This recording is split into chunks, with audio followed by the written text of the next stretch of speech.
Samahan niyo akong mag-finalize ng aking maleta ng mga dadalhin for work. So, unahin natin itong yellow luggage. Naayos ko naman na siya, kaya lang, since ipa-finalize ko nga siya, gusto kong ipakita sa inyo kung ano yung usually dinadala ko for work.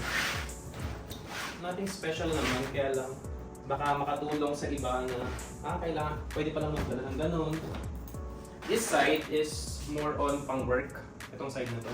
Tapos itong side na to is mga toiletries. So usually, ang ginagawa ko guys is naglalagay ako ng parang sapin sa ilalim. Extra layer of protection. Sabon. Toothpaste. Mouthwash. Itong lotion and body scrub. Facial wash. Dalawa lang. Sunblock. Medicine. At sa ulo, sipon, ubo. Ayan. And then, ayan. Meron akong dalang oil control. Tapos, cotton pads and cotton buds. Tiger balm. Ayan, kapag sobrang sakit na ng likod. Ayan, tiger balm. Tsaka na inhaler. Shaving cream. Tapos, vitamin C, of course. Yung dala ko dito, ayan, serum. Yung dala din akong pang nail cutter. Meron din akong maliit na sewing kit. And then, eye drops.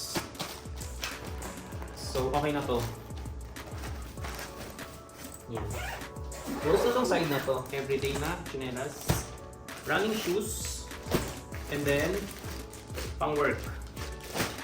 Tapos, itong ziplock na to is pang work lahat. Markers. First, may dala akong apron. Itong uniform namin. Itong aking mga knives and gamits sa kitchen. Ayan. So, may dala akong sharpener, peeler, paring knife, dalawang chef's knife, grater, and okay. Aking second maleta, mini blender. Ano yung isa pa sa inyo? So, ito is boxers and briefs. Mga t-shirts, polos. Ayan. T-shirt and polos to. And then, itong isa is socks. Yan, nandito natin si shorts and pants. Nadala akong extra phone case in case belt. Nagdadala din ako ng sarili kong pillow, fitted sheet, tsaka isang pillowcase. Meron akong dalang mga dried mangoes. Ito pang pasalubong natin sa mga Europeans. Cheese whiz. Hindi ko na isa-isa nito kasi nothing special naman. Ayan, pakita ko na lang sa inyo up close. Ayan.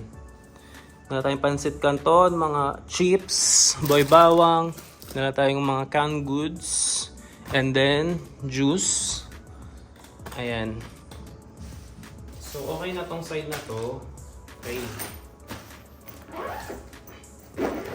Move. Ayan. So, okay na din to.